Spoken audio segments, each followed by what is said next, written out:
Hello everyone, let us start with the very first chapter of your political science named as Working of the Constitution. So in the previous standard we have already seen what is constitution, how does it works, what are its relationship with itself as well as other countries. So जो लोग भूल गए उनके लिए constitution is something जिसमें rules and regulations लिखे होते हैं for a country. For example हमारे कंट्री के पास इंडियन कॉन्स्टिट्यूशन है जिसमें हमारा कंट्री के सर्टेन रूल्स एंड रेगुलेशंस लिखे how does it works. So main objective क्या था कॉन्स्टिट्यूशन का? Secularism and democratic nation. The one who don't know the meaning of secularism is that there is nothing related to religion. कोई भी चीज अगर हम करेंगे उसमें रिलीजन नहीं आएगा. एंड डेमोक्रेटिक नेशन मतलब here the people have the right to choose their government and here the things will work for the people and with the people. So बहुत सारे ऐसे इंपॉर्टेंट रूल्स एंड रेगुलेशंस बनाए गए थे several factors को देखते हुए.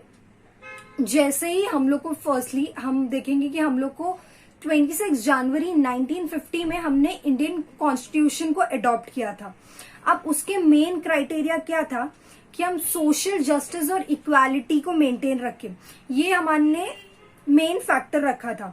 फिर कुछ बेसिक प्रिंसिपल्स के हमने देखे कि फॉर एग्जांपल इन सब फैक्टर्स में हमने कुछ ना कुछ रूल्स एंड रेगुलेशंस इम्प्लाई किए ताकि हमारा कंट्री एक अच्छा कंट्री बन सके. हम बोले कि डेमोक्रेटिक नेशन काफी अच्छी से चले.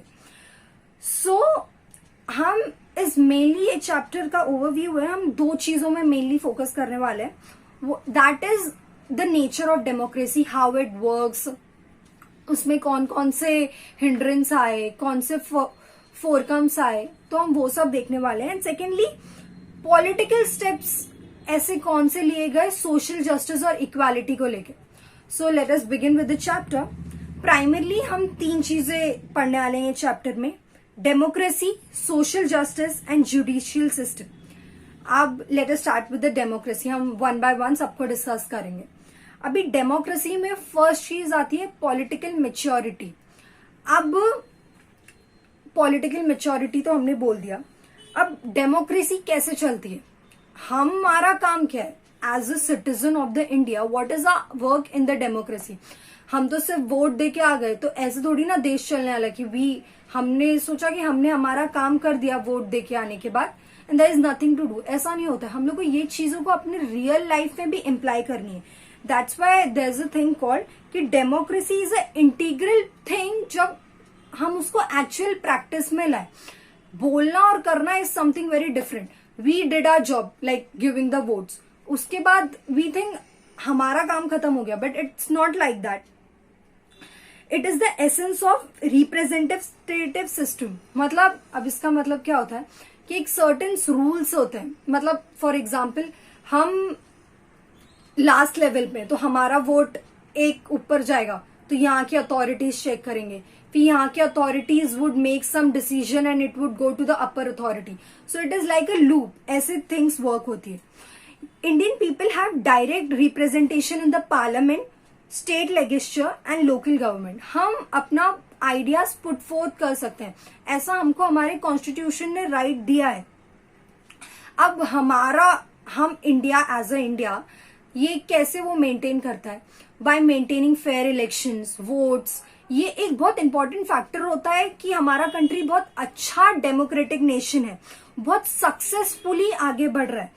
अब increasing participation in all those things of citizens make sure कि हाँ तुम्हारा कंट्री काफी हद तक बहुत अच्छे से चल रहा है. फॉर एग्जाम्पल मैं आपको एक दूंगी कि फॉर एग्जाम्पल हमारे वोट्स होते हैं, हम वोट दे के आ गए, हमारा एक गवर्नमेंट डिसाइड हुआ, फिर वो गवर्नमेंट ने हम लोग को कुछ प्रोमिस किए होते हैं कि this things would be done. So उसके अकॉर्डिंगली हम आगे बढ़ते हैं कि हमने हमारे फेवरेट जो भी पार्टी हमको लगा हमने उसको वोट किया. तो वैसे हमारा एक कॉन्स्टिट्यूशन चलता है. तो हम जब फेयर इलेक्शंस कंडक्ट करते हैं तो वो एक हमको दिखाता है कि हाँ this nation is working properly, the democracy of the nation is working for the country. Now coming towards the second topic that is right to vote.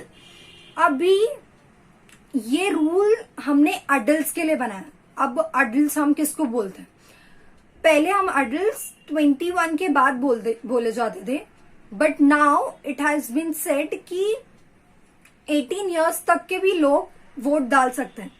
So pre independence, जब पहले इंडिपेंडेंस के पहले देयर वाज बहुत सारे rules और regulation ऐसे बन गए थे कि लोग वोट नहीं कर पाते थे. मतलब आपको पता है ना, हमारी कंट्री को ब्रिटिश ने रूल किया, तो there was nothing like people use to go and vote, ऐसा कुछ सिस्टम ही नहीं था. लेकिन जैसे इंडिपेंडेंस मिला उसके बाद से हमने ये सब रूल्स एंड रेगुलेशंस को हटाया and we made it like a norm कि हमारे कंट्री के सिटीजन्स वोट कर सकेंगे. पहले द एज टिल 21 के लोग तक वोट कर सकते थे, but it has been reduce to 18 की. और ये क्यों किया गया है? क्योंकि यहाँ की यूथ को भी आगे पार्टिसिपेशन करना चाहिए. एज वी नो, कोई भी कंट्री का यंग जनरेशन बहुत मायने रखता है. They are the one who would take the country ahead. So ये जो स्पेसिफिक पीपल रहते हैं यंग जनरेशन वाले, उनके व्यूज भी जानना बहुत इंपॉर्टेंट होता है, because they would come with new ideas और वो एक्चुअली हमारे कंट्रीज को हेल्प कर सकते हैं. और हमने देखा है कि there is a large amount of young generation people जो पॉलिटिकल पार्टीज में इन्फ्लुएंसर की तरह, एक्टिविस्ट की तरह काफी ज्यादा पार्टिसिपेट कर रहे हैं.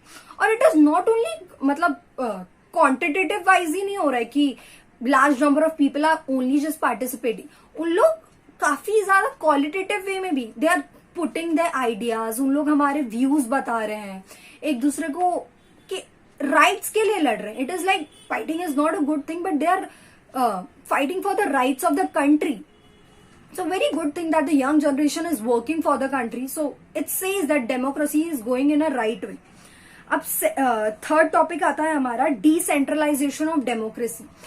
अभी डिसेंट्रलाइजेशन क्या होता है कि फॉर एग्जाम्पल अब इंडियन कॉन्स्टिट्यूशन है, जैसे अभी कॉन्स्टिट्यूशन काफी चीजें देखता है. फॉर एग्जाम्पल वो हर चीजों के राइट के, तो हमने एक डिपार्टमेंट ही बना दिया जो मिसयूज ऑफ पावर और जो अपॉर्चुनिटीज, लोगों की अपॉर्चुनिटीज से के बारे में डिस्कस करता है, पॉलिटिकल पार्टीज के पार्टिसिपेशन के बारे में डिस्कस करता है. So these are the things like mainly decentralisation of government. क्या होता है पता है कि फॉर एग्जाम्पल कोई भी पावर का मिसयूज हो रहा है इन फॉर एग्जाम्पल की गवर्नमेंट ही कोई पावर का मिसयूज कर रही है, तो आप किसके पास कंप्लेन करोगे? गवर्नमेंट के पास. So there is several department, आप उनके पास कंप्लेन कर सकते हो. ये काफी ज्यादा कम्युनिकेशन देखता है कि पॉलिटिकल पार्टीज कैसे कम्युनिकेट कर रही है. इनका सबसे मेन प्रिंसिपल है, we would say the direct principle of state policy includes the provision for democratic decentralisation.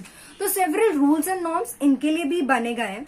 हम लोग ना, इसमें मैं आपको एक एग्जाम्पल देती हूँ कि हम ना, जैसे फॉर एग्जाम्पल इंडियन कॉन्स्टिट्यूशन ने अपने पावर लोकल गवर्नमेंट को दे दिया और लोकल गवर्नमेंट उसमें चेंज लाने की कोशिश कर रहा है. So after independence there was several attempt towards democratic decentralisation.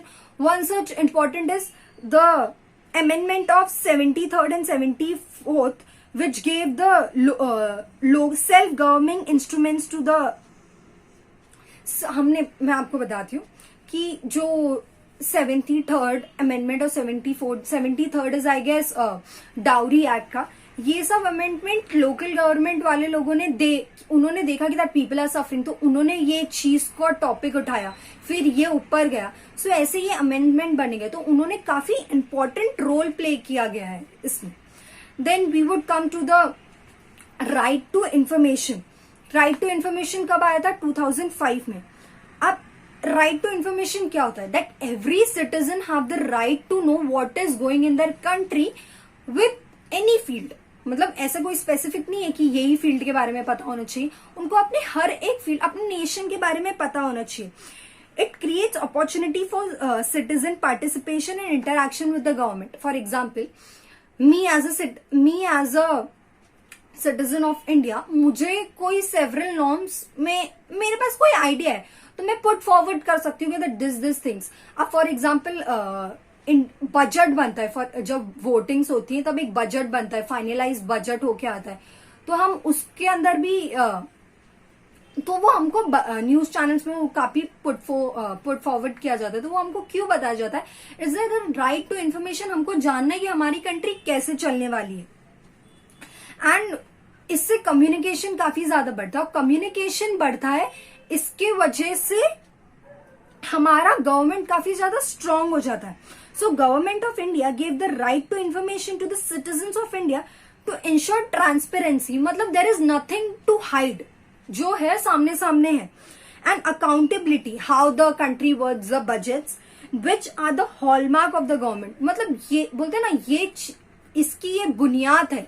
These are the like the soul.